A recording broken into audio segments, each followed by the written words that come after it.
Game 3, or in this series, maybe Game 7. Everybody expected the Cavs to come out firing on all cylinders, really probably their last chance at it. Right away, LeBron with a T-Mac off glass like it's a damn all-star game, gets JaVale McGee in the air. Take another look at it.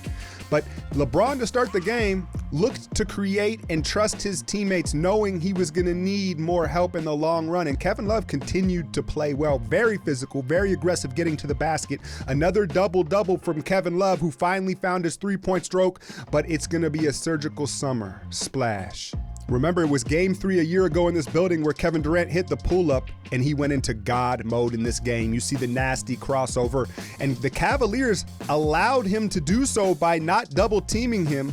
But I know Cavs fans were excited to see Rodney Hood in the game. And this man hasn't breathed out of his mouth since he was an infant. And he didn't miss a shot in this game. Very potent offensively. You see LeBron, the extra pass, and JR knocks it down. The problem with Swish is he still thinks he's 25. He's got moves of a 25-year-old and the body of a 35-year-old. It just doesn't work. Cleveland dominated the glass, just being extra physical in the paint in this first half. And they had a double-digit lead for most of it. But you got a sense as the game went on that this man just wasn't going to miss. KD running off glass, and then not only maybe stealing Finals MVP with this performance, but stealing Steph's celebration. I ain't even going to start with that. But once again, Cleveland on an island, leaving their bigs on the perimeter, and it's done. When he's rocker stepping in rhythm, they did not break his rhythm. Third quarter, you knew what the Warriors were going to do. Steph out on the break, JaVale McGee the trailer, and he continues to be a problem at the rim with his size and athleticism, vertical spacing. Here's the steal, and this was very telling. Look at LeBron. Now, that's the right basketball play to make, but it also lets you know that he just didn't have a rhythm. After the 51-point Game 1 performance, LeBron did not attempt a three-pointer until the fourth quarter of this game and ended up just 1 of 6 from there. And while the Splash Brothers could not find a basket, Durant continued to carry the Warriors, and then it was where the hood, where the hood, where the hood at. Rodney Hood, 15 points in 25 minutes off the bench as the Cavs rode his offense later in this game. Here's LeBron ISO. You know what he's going to do? Go left and finish with that right hand, looking for the contact as he got more aggressive offensively as the game wound down. Kevin Love, Island, same result. That's just nasty. That's one of those demoralizers, right? Looking to put his hands on his head, the Cobra pose, universal symbol for I cannot believe it. Then Steph, 1 of 11 from downtown, hits the biggest one of the night, putting Golden State up 4 with 2.5 minutes to go. But would Cleveland have an answer? I told you LeBron didn't want to shoot in this one. Another offensive rebound, the dribble, the patience, and finally gets one to go, answering. 1-point game, 2 minutes left. And then Iguodala, making his return, chipped the other knee up and looked like he could barely play off a robotic knee down the pike, saving his best for last with the huge dunk. And then KD does this. The pull-up part 2, this time from 30. A Slim hits Quicken Loans with the stoic stare, and the historical performance puts Cleveland away in Game 3.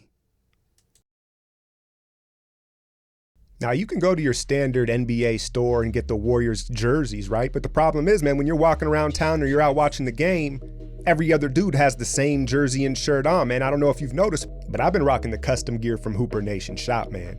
And when the Warriors win for 48 hours, put in the coupon code WIN20 to get 20% off. Check them out. Find yourself something unique that you can rock when you're repping the Dubs, man. Woo! Legacies. Legendary. Right, man? That was special, man. That was special. I was with Vegas. I was with the consensus. You think, all right, Game 3, this is probably the one they get, right? You look at history, right? And you look at the refs kind of owed them some calls. Now, I want to say one thing that, I think they were complaining about the free throw discrepancy. If you watch the way Cleveland was attacking offensively, particularly in the first half of this game, with LeBron becoming a passer and creator, they just didn't earn free throws. So, it was hilarious, the call. They went out of it's very insulting, isn't it? Like, they went out of their way. There was a call on Steph. They called it offensive, and then they changed their mind. And they're like, no. It was a call on Steph. They reversed it and gave him his third foul. It almost felt preconceived, right? Like, oh, we're going to reverse one in Cleveland's favor now. So, I think that they did get the favorable whistle throughout this game, whether it was having whistles being called or lack thereof whistles, right? The numbers don't always tell the story. It's not necessarily the free throws. It's how many calls did they get away with as well. That's what we forget. Let's get into this KD. Let's get into this KD storyline here because, when you have like 2 quick turnovers, and I tweeted, I was like, what KD are we going to get tonight? What KD are we going to get? But I think the telling sign early on, at least for me, was he was rebounding. He was fighting for rebounds out of his position, out of his radius. And so that's a good sign. That let me know he was active. And early on, you expected LeBron. You could tell, okay, he's kind of buying time. He's trying to get others involved. We're seeing playmaker LeBron. And I think what he was doing was he was taking the long game. He was taking big picture, meaning he could have gone out and been ultra aggressive from the beginning and dropped probably 45, 50 points. He's capable of doing that. What is with this? It's got to be this heat, man. But anyway, he's capable of doing that whenever he wants, right? But is it the smart move? And I think he knew if we have any chance of getting back in this series and winning some games, I'm going to need help. I can't do it every time. So like I said, that's what I think he had big picture in mind. Like, never mind this game. My only chance is if these guys start making shots. So I have to play that way. And early on, they were hitting him. JR hit some, Love hit some. Love was pretty good tonight, right? But, LeBron, I don't want to come off like a hater, but, and when he, with a head full of steam at the rim, he is spectacular. There's no doubt about it. And some of his passes are spectacular. But his one-on-one, offensive game is ugly, man. It's ugly. And he really, I don't think he can complain about contact. Now, and I was explaining this to my daughter, like when you get racked across the arms, it's a foul. When you get hit on your arms, it's a foul. But the body contact, the bumping and the shoulder and chest contact, he initiates a lot of that. It's the same thing you see with James Harden. But I want to get back to Kevin Durant and his performance. And there were some things that changed that allowed him to be so successful. One was his pace. Even in the half court, he was going quicker. And in that Houston series, you saw things get slowed down to a grinding halt.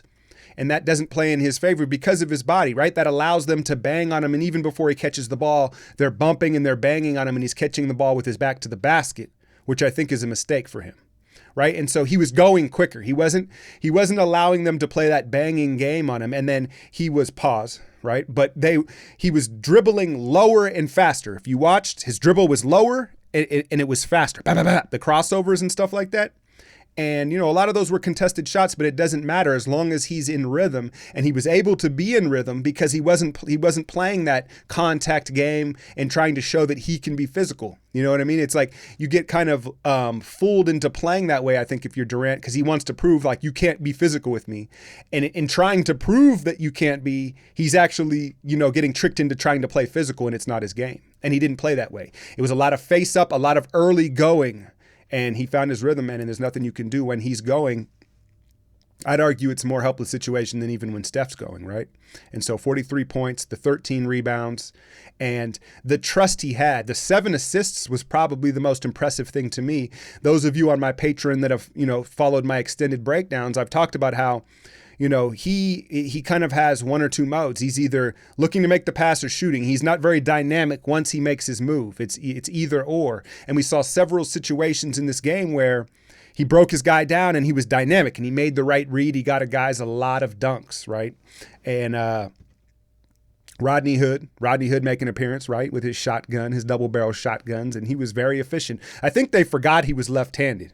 Right, a lot of those drives to the basket, he reaches back with the left hand, and it looked like guys kind of forgot that. Needless to say, I think that Tyronn Lue is going to have to answer some questions. We know about him refusing to go in the game several weeks ago, but Tyronn Lue is going to have some questions to answer as far as to why hasn't he had an opportunity up until now where it's almost too late, right? And down the stretch, he probably should have had some more touches considering LeBron did not have a rhythm and did not want to shoot from the perimeter. JaVale McGee was huge. Jordan Bell was huge. I know Jordan Bell only played like 12 minutes, but I just liked his fight and his force. And JaVale, he really unlocks Draymond. How many times would Draymond have been stuck in no man's land in this game, but he had his check down. It's like a quarterback with a Pro Bowl tight end, right? He rolls out, he looks for Steph, he looks for Clay. That's not there, but he can dump it down to the tight end and, he's going to get some yardage. And that's what you saw with Draymond and JaVale all night long. And I want to credit Draymond for taking the extra dribble. A lot of the times he gets the ball splitting down the middle, moving downhill, and he's predetermined he wants to make the lob, and the defense reads that. You saw him take an extra dribble and make the defense commit, and then he'd scoop and finish it off late to McGee. So those two worked very well, and I just liked Bell. I just liked Bell's fight. I noticed it when he finally got in the Rocket series. It was like, oh, this kid's not afraid.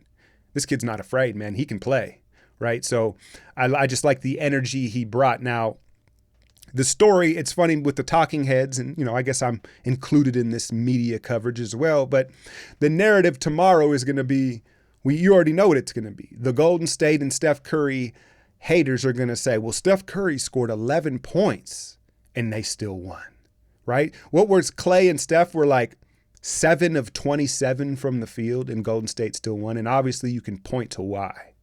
But I thought that Steph rebounded very well. He had some huge rebounds, defensive rebounds, and some pokes. So I thought that he didn't let it carry into the rest of his game. I appreciate that. I was nervous. Did you see him go to the locker room there in the third quarter? I'm like, oh my God, right? And then so I'm checking Twitter, like, are they reporting on it? And I think, I don't know yet. I'm recording this, mind you. I hop on these videos right after the game. I don't get any of the post game or any of that. This is just my take right after the game. Then I noticed blood was showing through his knee sleeve. The white knee sleeve. So I think he probably previously had it. He hit the floor a couple times rough, but he cut his knee, or he previously had a scab and it opened up and you could see him kind of rubbing it and stuff. And that's no excuse. He didn't shoot the ball well. Now they trapped him, and you saw the pass and dash to the corner was deemed ineffective in this one. You knew they were going to scout that better. They took it away. I thought he was a little hard-headed with it. He needs to make that read better. The next evolution to that play is he sees them defend it and he dumps it back down to the screener and they roll for the dunk. But I think he was trying to force it a little bit because he wasn't making it. And then Clay, what did he take, like 11 shots? You know what I'm saying? He guarded LeBron a lot more. And, again, some of the fouls, the lack of free throw shooting from Cleveland was based on how they were playing. LeBron was getting into the paint and kicking it out. If he would have been more bullish like we saw towards the end, then they would have probably shot more free throws. Now, halfway through this game, I was like, Andre Iguodala, man, he's done. He's done, right? He chipped up the other knee, and he just, whenever he'd get the ball at the rim, it was like, man, you had to kick it out and almost restart the offense. He had the one slick behind the back pass in the corner. And this dude's like Lazarus. How many times has this dude risen and just completely fooled? Don't front y'all, because y'all were swearing at Ig just like me. Y'all were swearing at Ig just like me. And then this dude, how many little pokes and steals did he have on Kevin Love? A couple of them were bad calls, but he had the huge reach around steal. And then when push comes to shove in the moment, this dude elevates and spikes it on their head, man. So Andre Iguodala, I just got to give him a pass, man. I just got to give him a pass from here on out. Like, that $49 million is, it's almost earned at this point. I know that's crazy to say in year one of it, but it's just like his locker room presence and then rising to the moment when it's needed. That's just, it's just what it is, man. We have to acknowledge that. Now, no team has ever come back from a 3-0 deficit. We know that. I expect LeBron, like I spoke about in this game, how he was trying to big picture it and say, oh, okay, I need Love. I need these guys to shoot threes. And he was much more of a distributor. I think we're going to see him empty the tank game 4 in Cleveland and have a monstrous offensive game. Now, will that be enough? I don't know. I think that the comment that he made when they asked him, when he went under criticism for how he reacted to game 1 to his teammates in JR, and the comment that he said, how much more am I supposed to lift my teammates up? That comment, that's not verbatim. I think that we could see the Cavs quit on LeBron in this game 4. If it gets tough and the Warriors are hitting tough shots and it's a tight game, or the Warriors go on a run, we could see his teammates just die on him. I think that that's a possibility, but I think we will get an epic individual performance from LeBron. Will it be enough? We will see. What is that, Friday? I'll be back with y'all. Hit that like, share, and subscribe. I'm out, y'all.